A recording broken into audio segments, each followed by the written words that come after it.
الحمدللہ رب العالمین والصلاة والسلام علی سید الانبیاء والمرسلین وعلی آلہ واصحابہ اجمعین الی یوم الدین۔ الحمدللہ آج 14 اپریل 2019 کو سنڈے کے دن علمی و تحقیقی مجلس نمبر 58 میں ہم انشاءاللہ 1 to 1 کوسچن آنسر سیشن کا سلسلہ اللہ کا نام لے کے شروع کرتے ہیں۔ آج انشاءاللہ تعالی ہمارے ولید بھائی 1 to 1 کوسچن کریں گے انشاءاللہ تعالی، پہلی دفعہ ماشاءاللہ تعالی۔ جی ولید بھائی اللہ کا نام لے کے شروع کریں۔ اعوذ باللہ من الشیطان الرجیم، بسم اللہ الرحمن الرحیم، اللہم صلی علی محمد وعلی آل محمد، صلی اللہ محمد۔ السلام علیکم ورحمۃ اللہ وعلیکم السلام ورحمۃ اللہ وبرکاتہ۔ علی بھائی پہلا سوال کریٹیکل ہے۔ جی پچھلے ویک میں بلیک ہول کی پکچر منظر عام پر آئی، اس حوالے سے کچھ تبصرہ فرما دیں۔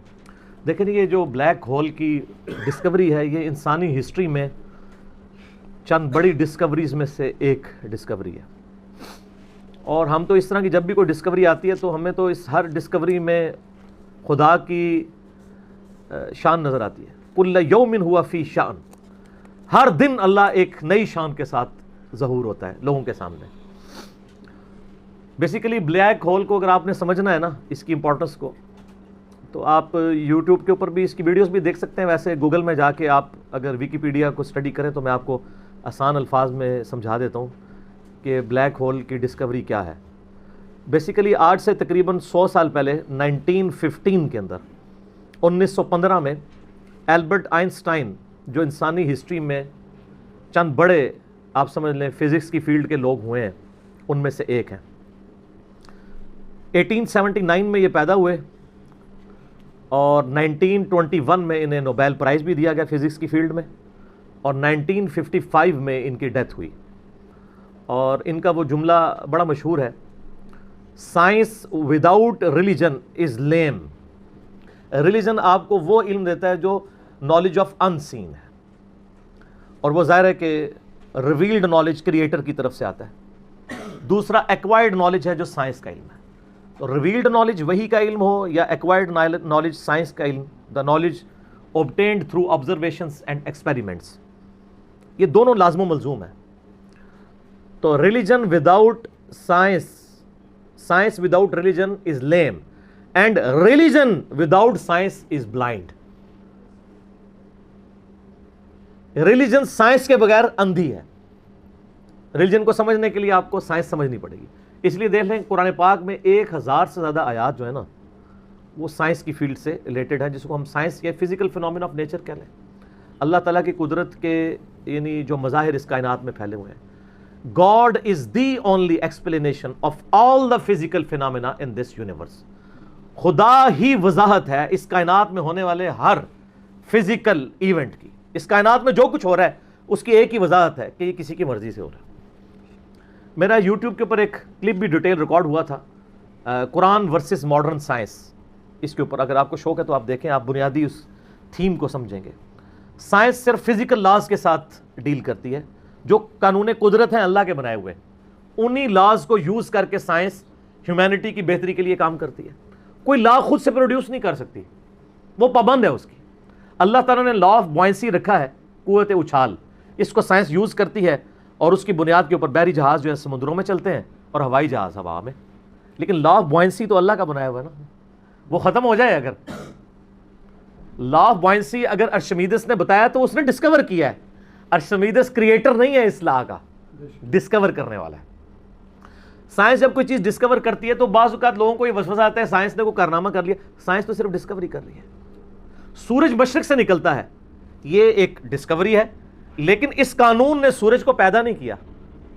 انڈے سے چوزا نکلتا ہے اور پھر انڈے میں یہ تبدیلیاں آتی ہیں، سائنس اس کو ڈسکور کرتی ہے، لیکن ان تبدیلیوں نے اور ان لاز نے انڈا نہیں بنایا، انڈا کریٹر نے بنایا۔ تو ڈسکوری سے ہمیشہ آپ ہر سٹیپ اللہ کی طرف طے کر رہے ہوتے ہیں۔ تو یہ کائنات اللہ تعالیٰ کا فعل ہے اور قرآن اللہ کا قول ہے۔ قول اور فعل میں تضاد نہیں ہوتا۔ اللہ نے جتنے physical phenomena of nature discuss کیے ہیں، وقت کے ساتھ ساتھ وہ چیزیں ریویلڈ ہو رہی ہیں الحمدللہ، اور یہ ہمیں خدا کی طرف لے کے جاتی ہیں۔ تو میں البرٹ آئنسٹائن کی بات کر رہا تھا، 1879 میں پیدا ہوئے، 1955 میں فوت ہوئے، 1921 میں انہیں نوبیل پرائز دیا گیا فزکس کی فیلڈ کے اندر۔ اور فزکس کی فیلڈ میں ان سے بڑا کوئی سائنٹسٹ نہ ان سے پہلے گزرا ہے نہ ان کے بعد، بلکہ انہوں نے تو فزکس کا دھارا ہی بدل دیا۔ ان سے پہلے تو لوگ کنکلوڈ کر چکے تھے نیوٹن کو، لیکن انہوں نے آ کے جب تھیوری آف ریلیٹیوٹی کے اوپر ایک ریسرچ پیپر لکھا 1915 کے اندر، 1915 میں، تو پوری دنیا کے اندر ایک ہلچل مچ گئی۔ وہ تو کہتے ہیں ہم فزکس کنکلوڈ کر چکے ہیں۔ فزکس تو ایک پھر بات آ گئی کہ یہ نیوٹینین فزکس اور ہے اور آئنسٹائن کی فزکس، انہوں نے تو کئی ایسی چیزیں جو لوگ کنکلوڈ کر چکے تھے۔ اب وہ ہر بندے کی سمجھ سے مطلب وہ سمجھانا، یہاں میں فزکس پہ تو لیکچر نہیں دے رہا، میں آپ کو آج صرف بلیک ہول پہ بات کروں گا۔ تو انہوں نے اس وقت میتھمیٹیکلی یہ چیز پروف کی تھی کہ کائنات کے اندر، یعنی انہوں نے دیکھا نہیں تھا، یہ ان کا یہ کنسیپٹ تھا کہ اگر کسی جگہ پہ بہت زیادہ میس کنسنٹریٹ کر جائے اور اس کا والیوم آلموسٹ زیرو نیگلیجیبل ہو، تو اس میس کے اندر گریویٹیشنل فورس، قوت کشش ثقل، جس کی وجہ سے چیزیں ایک دوسرے کو کھینچتی ہیں، یہ میں گلاس جب یہاں سے چھوڑوں گا تو نیچے جائے گا، اوپر نہیں جائے گا، اس لیے کہ زمین اسے اپنی طرف کھینچ رہی ہے، تو اس کی ایک طاقت ہے جس سے وہ 9.8 میٹر پر سیکنڈ اسکوئر کی ایکسلریشن ہوتی ہے۔ تو انہوں نے کہا تھا کہ اگر ایسا میس کائنات میں کہیں ایگزسٹ کرتا ہو کہ اس کا والیوم تو آلموسٹ زیرو ہو، لیکن اس کا جو میس ہے وہ وہاں پہ انٹینس میس ایسا کنسنٹریٹ کرے، تو اس کی گریویٹیشنل فورس اتنی زیادہ ہوگی کہ اس کے پاس سے بھی اگر کوئی ستارہ گزرے گا تو وہ اس کو ہڑپ کر لے گی، جس طرح ایک ورٹیکس کرتا ہے۔ بلیک ہول ایک خلائی ورٹیکس ہے، جس طرح سمندری بھنور ہوتے ہیں نا، جن میں بڑے بڑے بحری جہاز بھی ڈوب جاتے ہیں، چکر کھا رہا ہوتا ہے، کوئی بھی چیز کے قریب بھی ہے وہ اس کو پہلے سک کرتی ہے پھر اندر ڈبو دیتی ہے، پھر ختم۔ اس طرح خلا کے اندر بھی ایسے ورٹیکس ہو سکتے ہیں جہاں پہ کنسنٹریٹڈ ماس ایگزسٹ کرتا ہو، اور وہ گریویٹیشنل فورس اتنی ہوگی کہ ایون لائٹ بھی اس میں انٹر ہونا تو وہ بھی اسکیپ نہیں کر سکتی، جو اس کائنات کی سب سے تیز ترین چیز ہے اور ایبسولوٹ کانسٹنٹ ہے۔ آئنسٹائن نے تو یہ بھی کہا نہ ٹائم کانسٹنٹ ہے نہ میس کانسٹنٹ ہے، سپیڈ آف لائٹ یہ کانسٹنٹ ہے، لیکن وہ بھی اس سے اسکیپ نہیں کر سکتی۔ اور سپیڈ آف لائٹ آپ کو پتہ ہے کتنی ہے؟ 300,000 یعنی 3 لاکھ کلومیٹر ایک سیکنڈ میں۔ روشنی اتنی تیز ہے کہ ایک سیکنڈ میں زمین کے 7 چکر کاٹ سکتی ہے، یوں 1,86,000 میل فی سیکنڈ یا 3 لاکھ کلومیٹر فی سیکنڈ۔ زمین کا سرکمفرنس 40,000 کلومیٹر ہے، یعنی ایک طرف سے چلیں واپس آئیں 40,000 کلومیٹر ہے۔ تو ایک سیکنڈ میں روشنی زمین کے 7 چکر کاٹ سکتی ہے۔ اس لیے کائنات کے فاصلے جو ہیں وہ روشنی کے اعتبار سے ماپے جاتے ہیں، یہ اتنے لاکھ نوری سال، اور ایک نوری سال ہی بہت زیادہ ہوتا ہے۔ 1 لائٹ ایئر یہ ہے کہ روشنی ایک سال تک اسی رفتار سے چلتی رہے تو جتنا فاصلہ طے کرتی ہے۔ وہ تو آپ میرا ہو از اللہ والا لیکچر دیکھ لیں، مسئلہ 60، اس میں نے پھر بتایا کہ کائنات کے فاصلے کتنے ہیں۔ تو آج ہم بلیک ہول کے اوپر بات کر رہے ہیں، تو وہ بلیک ہول کا ان کا ایک کنسیپٹ تھا کہ ایسا اگر ہو تو ہو جائے گا۔ پھر سائنٹسٹ نے اس پہ کام کرنا شروع کیا، آپ ہسٹری دیکھیں، کرتے کرتے 3-4 سال پہلے سے انہوں نے ابھی وہ اس کے اوپر، یعنی دنیا میں جتنی ٹیلیسکوپس تھیں بڑی بڑی 8 ٹیلیسکوپس انہوں نے فٹ کی، جو کئی یعنی سالوں تک وہ امیج لیتی رہی ہیں، وہ امیجز جوڑ کے تو انہوں نے بہرحال ایک بلیک ہول ایسا دریافت کر لیا ہے کہ جو واقعی جہاں پہ یہ پوری کہکشائیں بھی غائب ہو جاتی ہیں، اور یہ فزیکلی اس کی ویڈیو بھی انہوں نے منظر عام پہ لے آئے ہیں۔ تو سر یہ تو کریشن ہے نا جی، اصل تو ان ساری چیزوں کے پیچھے کریٹر ہے۔ God is the only explanation of all the physical phenomena in this universe۔ Science تو صرف آپ کو چیزوں کی نو ہاؤ دیتی ہے، جو پیچھے ول آف کریٹر ہے، ول آف گاڈ ہے، ظاہر سائنس تو وہ پھر آئنسٹائن نے خود ہی کہہ دیا نا کہ science without religion is lame and religion without science is blind. تو یہ بلیک ہول کی دریافت بہت بڑی دریافت ہے۔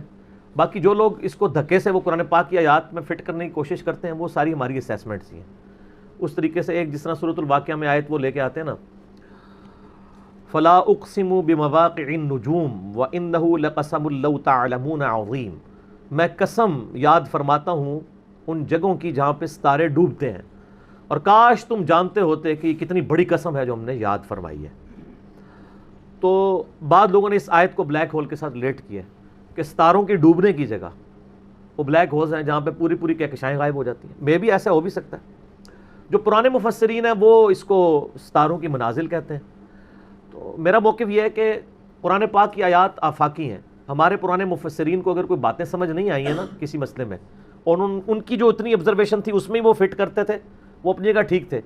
آج اگر کوئی نئی ڈسکوری ہوگی ہم اس میں اس لیے فٹ کرتے ہیں کہ اللہ تعالیٰ نے قرآن پاک کو قیامت تک کے لیے مسلمانوں یا انسانیت کی رہنمائی کے لیے رکھا ہوا ہے. ہر آنے والا وقت قرآن پاک کی نئی چیزیں لوگوں کے سامنے لے کے آئے گا. یہ جو علق کا ترجمہ ہمارے پرانے لوگ کیا کرتے رہے, اقرأ بسم ربک الذی خلق خلق الانسان من علق, تو وہ بعض لوگ پہلے ترجمہ کرتے تھے قرآن یعنی انسان کو اللہ تعالیٰ نے خون کی پھٹک سے پیدا کیا. حالانکہ علق کا یہ کوئی ترجمہ عربی کے اندر اس کے لیے کوئی لٹریچر کی بنیاد نہیں ہے. علق تو عربی میں کہتے ہیں سسپینڈڈ چیز کو, لٹکی ہوئی چیز. معلق اردو میں بھی ہم لفظ استعمال کرتے ہیں. اور اسی طریقے سے علق کا ترجمہ آج کی ایک یعنی ماڈرن دور میں عربک میں لیچ کے لیے بھی استعمال ہوتا ہے, جونک جو ہوتی ہے. اور اس کی اگر شکل کو دیکھیں آپ, یعنی جو ایمبریو ہے رحم مادر میں, وہ انیشلی سسپینڈڈ فارم میں لیچ کی شکل میں ہوتا ہے. تو اب جو نئے لوگ ترجمہ کر رہے ہیں وہ کہہ رہے ہیں ہم نے جونک نما سسپینڈڈ چیز کی حالت میں رحم مادر میں بچے کو, جنین کو, ایمبریو کو رکھا. تو وہ کہتے ہیں یہ تو پرانے والوں کو تو پتہ تھا, پرانوں کو نہیں, لیکن اللہ کو تو پتہ تھا نا. اور اللہ نے اس چیز کو قرآن پاک میں ایڈریس کیا ہے. سورہ حامیم السجدہ کی آخری آیات ہے, سنریہم آیاتنا فی الآفاق وفی انفسہم حتی یتبین لہم انہ الحق. ان قریب ہم زمین و آسمان میں اور تمہاری جانوں میں تمہیں ایسی نشانیاں دکھا دیں گے کہ تم پکار اٹھو گے, تم پہ یہ بات کھل جائے گی کہ قرآن حق ہے, خدا کی ذات حق ہے. تو یہ ہر آنے والا زمانہ, ہر سائنٹیفک ڈسکوری خدا کی طرف لے کے جاتی ہے. میں اکثر کہتا ہوں نا کہ سائنس تو صرف ڈسکور کر رہی ہے. زلزلہ کس طرح آتا ہے؟ ٹیکٹونک پلیٹس کی ڈسٹربنس سے. اب اگر سائنس سے پوچھیں وہ ڈسٹربنس کون کرتا ہے, اس کا ٹائم پیریڈ کون ڈیفائن کرتا ہے, وہ کہتے ہیں it is physical phenomena of nature. اور فزیکل فینومینا آف نیچر کے پیچھے تو خدا ہے, وہ ڈیسائیڈ کرتا ہے. کائنات میں ہونے والی ہر چیز معجزہ ہے. یہ الگ بات ہے کہ ہم چند معجزات کے عادی ہو چکے ہیں. اگر کسی شخص نے یہ آبزرو نہ کیا ہو کہ چوزا انڈے میں سے نکلتا ہے, ایک لمحے کے لیے سوچیں, اور وہ پوری زندگی انڈا کھاتا رہے, اسے ایک دن بتایا جائے کہ یہ جو تم انڈا کھاتے ہو نا, یہ جو تمہیں اتنے خوبصورت چوزے اور مرغیاں نظر آتی ہیں اس میں سے نکلتی ہیں, وہ کہے گا میں نے درجنوں دفعہ توڑا ہے, اس میں تو کوئی ایسی دور دور تک چیز نہیں ہے کہ اس میں سے چوزا بن سکے. ایمانداری سے بتائیں ایسا ہوگا کہ نہیں؟ یا ایک بے قدر بیج کسی کو دکھایا جائے اور اسے یہ بتایا جائے یہ جو اتنا بڑا تم درخت دیکھ رہے ہو نا, یہ اس میں سے نکلا ہے. وہ کہتا ہے یار اس میں سے کیسے اتنا بڑا درخت نکل سکتا ہے, وہ درخت تو اتنا بڑا ہے, یہ تو اتنا سا ہے, وہ تو 6 ارب گنا بڑا ہے. لیکن ہم عادی ہیں. آپ پھولوں کو دیکھیں, اگر پھول کسی کو جس کو یہ نہ پتا ہو یہ زمین کی کالی مٹی میں سے نکلتے ہیں, وہ کبھی بھی نہیں مانے گا کہ مٹی میں تو دور دور تک ایسی کوئی چیز نہیں ہے. فروٹ کو دیکھ لیں, کائنات کی ہر چیز ایک معجزہ ہے. یہ الگ بات ہے کہ ہم چند معجزوں کے عادی ہو چکے ہیں, اس لیے ہمیں وہ چھوٹے لگتے ہیں. ورنہ میں اللہ کی قسم اٹھا کے کہتا ہوں کہ مردے کا زندہ ہونا یہ چھوٹا معجزہ ہے. انڈے میں سے چوزے کا نکلنا اس سے بڑا معجزہ ہے. مردہ تو وہ پڑی ہوئی ہے لاش, وہی زندہ ہو رہی ہے نا. چوزے اور انڈے کا تو کوئی لینا دینا ہی نہیں دور دور تک. اس میں سے ایک لیسدار مادہ ہے, آپ وہ لیسدار مادہ اس میں سے نکال کے اوپن ایئر کے اندر لے آئیں, پھر آپ اس میں سے ذرا چوزے کی چونچ ہی کوئی ایک بنا کے بتا دیں. ابھی تو ہم انڈا بنانے کے لیے کسی کو کہہ نہیں رہے, انڈا تو کوئی بنانے کا سوچ بھی نہیں سکتا. تو یہ جتنے physical phenomena of nature discoveries ہوتی ہیں, اس میں ہمارا ایٹیٹیوڈ پرائمری یہ ہونا چاہیے کہ ہم اس کے بعد خدا کی شناخت کریں. قرآن پاک کی آیات میں اس کو زبردستی گھسیڑنے کی کوشش نہ کریں. کہیں کچھ بن بھی رہا ہوتا ہے, کہیں نہیں بھی ہو رہا ہوتا. ہم بھی یعنی کوشش کرتے ہیں جو قریب قریب وہ بات کر دیتے ہیں, ادروائز مجھے بھی ساری باتیں پتہ ہیں جو لوگ کرتے ہیں, لیکن یہ ساری چیزیں قرآن میں نہ بھی لکھی ہوں. اصل چیز یہ ہے کہ ہر فزیکل فینومینا آپ کو اللہ کی طرف لے کے جاتا ہے. تو یہ بلیک ہول کی ڈسکوری بھی اللہ کی قدرت کی بہت بڑی نشاندہی ہے, کیونکہ جس نے ڈسکور کیا ہے اس نے تو اس کو پیدا نہیں کیا, اس نے صرف جانا ہے. اور اس سے آپ یہ بھی اندازہ لگائیں کہ ہم یعنی کئی چیزیں اس کائنات کے اندر کہ جن کو ابھی ہم صرف ان کو جانتے نہیں, ان کی ڈیٹیلز تو چھوڑ ہی دیں, ہمیں تعارف بھی نہیں ہے. میں نے کئی دفعہ بتایا کہ اس کائنات کے اندر اس وقت 250 بلین گلیکسیز دریافت ہو چکی ہیں, 250 ارب. ان گلیکسیز میں سے ایک گلیکسی ہماری ملکی وے ہے, جس میں 300 ارب سے زیادہ سورج ہیں, جن میں سے ایک سورج یہ ہے, اور یہ سب سے چھوٹا سورج ہے. اس طرح کے 300 ارب سورج ہے, اور 1 ارب اتنا بڑا فگر ہے کہ اگر کوئی شخص 24 گھنٹے گنتی گنتا رہے نا, 25 سے 30 سال چاہیے 1 ارب گنتی گننے کے لیے. 24 گھنٹے اور کوئی کام نہ کریں. آپ 86,400 سیکنڈ, ہر سیکنڈ میں ایک دفعہ بھی گنے تو آپ 1 لاکھ کی بھی گنتی پوری نہیں کر سکتے. اور 25-30 سال تک گنتے رہے تو 1 ارب ہے، تو 300 ارب سورج ادھر ہیں، اور اس طرح کی 250 ارب گلیکسیز ہیں. اسی لیے سائنٹسٹ کہتے ہیں کہ سمندر کے ریت کے ذرے جو سمندر کے کنارے پہ ہیں وہ کم ہیں، کائنات میں جو سیٹلائٹس ہیں، سٹارز ہیں، وہ اس سے زیادہ ہیں. یہ اتنی بڑی کائنات ہے سر، کوئی امیجن نہیں کر سکتا. اور پھر اس کے اندر جو ہارمنی ہے سر، وہ سب سے بڑی بات ہے. کائنات خالی بنائی نہیں، بنا کے چھوڑ نہیں دی ہے، اتنی بیلنس ہے کہ وہ کسی کے چلائے بغیر چل ہی نہیں سکتی، اتنی بیلنس ہے. آپ کو اندازہ نہیں ہے، پوری پوری گلیکسیز ایک دوسرے میں سے یوں گزر جاتی ہیں اور کوئی سٹار دوسرے سے نہیں ٹکراتا، جس میں اربوں سٹارز ہوں اور وہ گزر جائیں. سر آج تک ہمارے آباء و اجداد میں سے کسی نے سورہ کہ سورج نہ نکلا ہو؟ کبھی نہیں ایسا ہوا. سن ان لاز کا پابند ہے جو اللہ تعالیٰ نے اس کی ڈیسٹنی میں مقرر کر دی ہیں پچھلے 15 ارب سال سے. ود رسپیکٹ ٹو زمین، ظاہر ہے سورج تو نکلتا یا غروب تو نہیں ہوتا، ود رسپیکٹ ٹو زمین. سورج کا کوئی باپ ہے جو اس کو چلا رہا ہے 15 ارب سال سے بغیر فیول کے وہ چل رہا ہے، اور اس کے اندر اتنی روشنی ہے کہ ہر سیکنڈ میں 50 کروڑ ایٹامک بم کے برابر انرجی صرف ایک سورج میں سے نکل رہی ہے. اس طرح کے 300 ارب سورج ہیں، یہ ایک گلیکسی ہے، اور اس طرح کی 250 ارب گلیکسیز اور موجود ہیں. انبلیویبل ڈیٹا ہے. اور یہ تو وہ ہے جو ناسا نے بھی دریافت کیا ہے. ابھی آسمان تو پتہ ہی نہیں کہاں پہ ہے، اور یہ زمین کے اندر ہی آپ اس وقت صرف زمین کے اوپر 20 لاکھ مخلوقات کی سپیشیز دریافت ہو چکی ہیں. 2 ملین سپیشیز، یعنی اگر آپ گننا شروع کریں انسان، گھوڑا، گدھا، کوا، چیل، مرغی، اس طرح آپ سپیشیز نباتات اور حیوانات کی گنے نا، ان کی سپیشیز کی تعداد 20 لاکھ 2 ملین ہے. پھر ایک ایک سپیشیز وہ آگے پھر بلینز میں، انسان ہی 7-8 ارب ہے. زمین پہ صرف حشرات الارض، انسیکٹس اور کیڑے اتنے ہیں کہ ہر انسان کو اگر 20 کروڑ کیڑے دے دیے جائیں، 8 ارب کے قریب انسان ہے نا، ہر بندے کو کہا جائے 20-20 کروڑ لے لو کیڑے، تو اس سے زیادہ ہیں کیڑے. وہ تو صرف کیڑے کی بات ہو رہی ہے سر. تو یہ تو نہ ختم ہونے والا ڈیٹا ہے، اس پہ بہت بولا جا سکتا ہے. فی الحال ہم اس پہ ہی واپس آتے ہیں کہ آئنسٹائن کی جو ایک تھیوری تھی وہ آج پریکٹیکلی سامنے آ گئی ہے. کاش آئنسٹائن کوئی حافظہ اللہ ہوتا یا رحمہ اللہ ہوتا تو ہم بھی خوش ہو رہے ہوتے. خیر ہم یعنی ان کی جو خدمات ہیں وہ تو ان کو تو اپریشیٹ کرتے ہیں، کوئی شک نہیں ہے. بال ان چیزوں سے ہمیں یہ بھی پتہ چل گیا کہ علم غیب کسی کے پاس نہیں ہوتا. اللہ تعالیٰ ایکوائرڈ نالج کے ذریعے کسی کو علم دے دے، ورنہ یہ ساری ڈسکوریز جو آج کل کی ماڈرن ایج میں ہے، پرانی ایج میں تو مسلمانوں نے بھی کچھ کی ہیں، لیکن ماڈرن ایج میں مسلمانوں کی کوئی دور دور تک کنٹریبیوشن ان چیزوں میں نظر نہیں آتی ہے. تو اس کا تعلق مسلمان یا کافر ہونے سے نہیں ہے، ایفرٹ کے ساتھ ہے. انسان کے لیے وہی ہے جس کی وہ ایفرٹ کرتا ہے. باقی ان ساری چیزوں کے بعد خدا کا تعارف کرنا چاہیے. کسی بھی خوبصورت چیز کو دیکھیں سبحان اللہ بولیں کہ یہ پاک یا بے عیب یا حیران کن نہیں ہے. حیران کن تو وہ ہستی ہے اور بے عیب تو وہ ہستی ہے جس نے اسے پیدا کیا ہے، جس نے اسے کریشن ایکس نہیلو کیا ہے، عدم محض سے وجود بخشا ہے. تو خدا کا تعارف ان چیزوں سے ہوتا ہے.